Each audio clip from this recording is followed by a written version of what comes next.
Pokemon के anime के अंदर Dialga is not the real controller of time.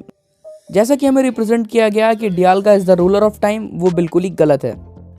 And इसका एविडेंस बहुत ही छोटा सा एंड माइनर सा है, जो कि सिर्फ एक ही बार एनिमे में आई थिंक दिखाया गया है। And this might be very very unique, क्योंकि इस टॉपिक पे किसी भी क्रिएटर ने आज तक एक वीडियो नहीं बनाई है एंड इसे कवर नहीं किया है।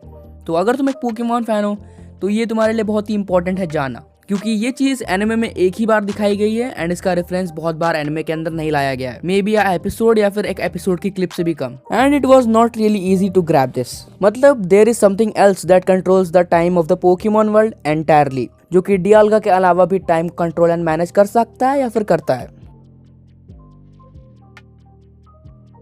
तो बेसिकली जिस चीज के बारे में मैं बात कर रहा हूँ, क्या वो कोई इक्विपमेंट है या फिर कोई पोकेमॉन है, और क्या इस चीज का सेलेबी से भी कोई लेना देना है, क्योंकि Celebi is the official recognised Pokemon, जिसके बारे में कहा गया है कि वो टाइम ट्रेवल कर सकती है, टाइम में छोटे मोटे ऑल्टरेशंस भी कर सकती है। ये सारे क्वेश्चंस का आंसर बहुत ही सिंपल सा है एंड वो तुम्हें वीडियो के एंड तक जरूर से पता चल जाएगा।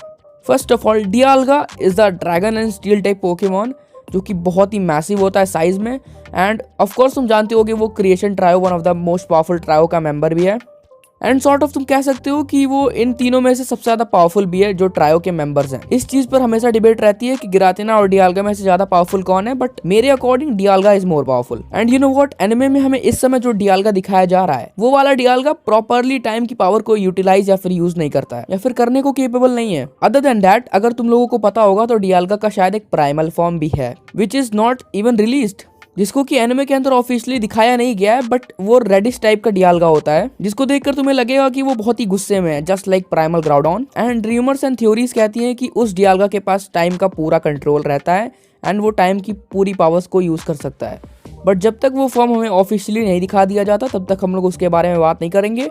एंड उसको साइड करके अब मैं तुम्हें बताता हूँ कि डियाल्गा नहीं तो कौन है टाइम का प्रॉपर मैनेजर। बेसिकली तुम लोगों ने एक चीज नोटिस की होगी कि RCS and the jewel of life वाली मूवी में जब डियाल्गा फेंट हो गया था, तो यहाँ पर एक क्वेश्चन अराइज होता है कि डियाल्गा के फेंट होने के बाद फिर टाइम कैसे मैनेज हो गया होगा। हालांकि टाइम जो है वो डियाल्गा की हार्ट बीट से चलता है, बट उसे ऑपरेट करने वाला तो कोई नहीं था उस समय पर, क्योंकि डियाल्गा तो फेंट हो चुका था। तो वो चीज जो कि डियाल्गा के फेंट या फिर ऐसी किसी सिचुएशन के होने पर होती है एंड ऑपरेट करती है टाइम को, वो है टाइम गियर, जिसे हमें सिर्फ एक ही बार एनिमे में दिखाया गया है, सीनो के एक एपिसोड में, जहां पर ग्रोवाइल ने उसे उठा लिया था। एंड मे बी एक एपिसोड से भी कम में हमें इस चीज के बारे में दिखाया गया था एंड कोई सर्टेन जानकारी नहीं दी गई थी। तो टाइम गियर ही वो इक्विपमेंट या फिर मशीन कह सकते हो तुम, जो कि डियाल्गा के ना होने पर या फेंट होने पर या फिर रिकवरी मोड में होने पर टाइम को प्रॉपरली मैनेज एंड ऑपरेट करता है। So as a Pokemon fan and a PokeTuber, I thought कि तुम्हें ये पता होना चाहिए if you are a Pokemon fan. So मैंने इस पे एक वीडियो बना दी, और अगर तुम्हें पोकेमॉन रेंजर्स के बारे में जानना हो तो तुम लेफ्ट वाली वीडियो पर क्लिक कर सकते हो, या फिर अगर तुम्हें आरसीएस से रिलेटेड मेरी बनाई हुई प्रॉपर थ्योरी देखना चाहते हो तो तुम राइट वाली वीडियो पर क्लिक कर सकते हो। मैं मिलूंगा तुमसे अगली वीडियो में, अंटिल देन पीस आउट।